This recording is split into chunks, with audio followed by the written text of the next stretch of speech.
always have a problem putting it in. So, okay. So thank you for letting me come on. Actually, I had written something about this bomb thing, and since we had a poem on it, so I thought that perhaps it's a time. It's okay to perhaps read it in judgmental thing. I'm sorry, I'm not a poet, so. This is also in Hindi, so if anybody wants to beat me up after this, let's be serious. This is about the bomb blast. It's not actually about the bomb blast. दोस्तों, इससे पहले कि मैं अपनी कविता पढ़ूं, मैं आप सबसे ये कहना चाहूंगा कि जो बकवास नहीं कर सकता वो कुछ नहीं कर सकता। दोस्तों, मैं ना तो स्पीकर हूं और ना ही लाउड स्पीकर। स्पीकर तो थे स्वर्गीय राजीव गांधी। उनकी मृत्यु एक बम विस्फोट में हुई।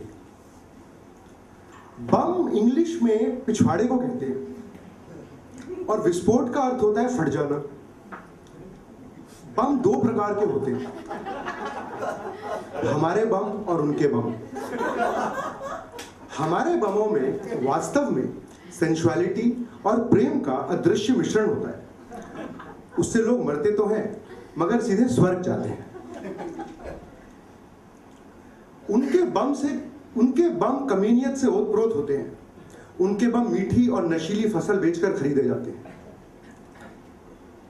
जब बहुत सारे लोग जैसे विवेक ओबरॉय, आफ्ताब शिवदसानी, अमीषा पटेल, उपेन पटेल, कोई संबंध नहीं आपस में, इट्सेट्रा, साल में 5-5 बार बम गिराकर भी विस्फोट नहीं कर पाते हैं, यानी फाड़ नहीं पाते हैं, तो उसे कहते हैं बमिंग अराउंड। बम का सीधा संबंध ड्रग्स यानी नशीले पदार्थों से भी है। जब एक युवक या युवती 600 रुपए की एलएसडी चबाने पर भी दिन में तारे नहीं देख पाते, तो उसे कहते हैं बमर। उसे ठीक करने के लिए बम में आलू बुखारा, जिसे अंग्रेजी में प्लम कहते हैं, मिलाकर प्लम बम तैयार होता है। प्लम बम लैटिन वर्ड है जिसे अंग्रेजी में लेड कहते हैं। लेड से बम कैसे बनता है ये मैं आपको नहीं बता सकता, क्योंकि ना तो मैं नेता हूं और ना ही अभिनेता। नेता तो थे सरदार वल्लभ भाई पटेल। जब वह मरे तो उनकी चिता पे 2 तरह के फूल चढ़ाए गए। एक तरह के फूल वह थे जो पंडित जवाहरलाल नेहरू अपने कोट के लेबल पर लगाया करते थे, और दूसरे गुलाब के फूल वह थे जिसे गुलकंद बनता है। गुलकंद कब्ज का इलाज करता है और कब्ज सारे रोगों की जड़ है। जड़ सबसे गहरी तरबूज की होती है और तरबूज को देखकर तरबूजा रंग बदलता है। रंग सबसे पक्के जर्मन के होते हैं। वहां एक एडोल्फ हिटलर हुए थे। उन्होंने बहुत सारी वारें लड़ी, जैसे शुक्रवार, बृहस्पतिवार, बुधवार, मंगलवार, सोमवार। आज सोमवार है और मेरा नाम मयंक है, और मुझे सुनने के लिए आप सबका बहुत बहुत धन्यवाद।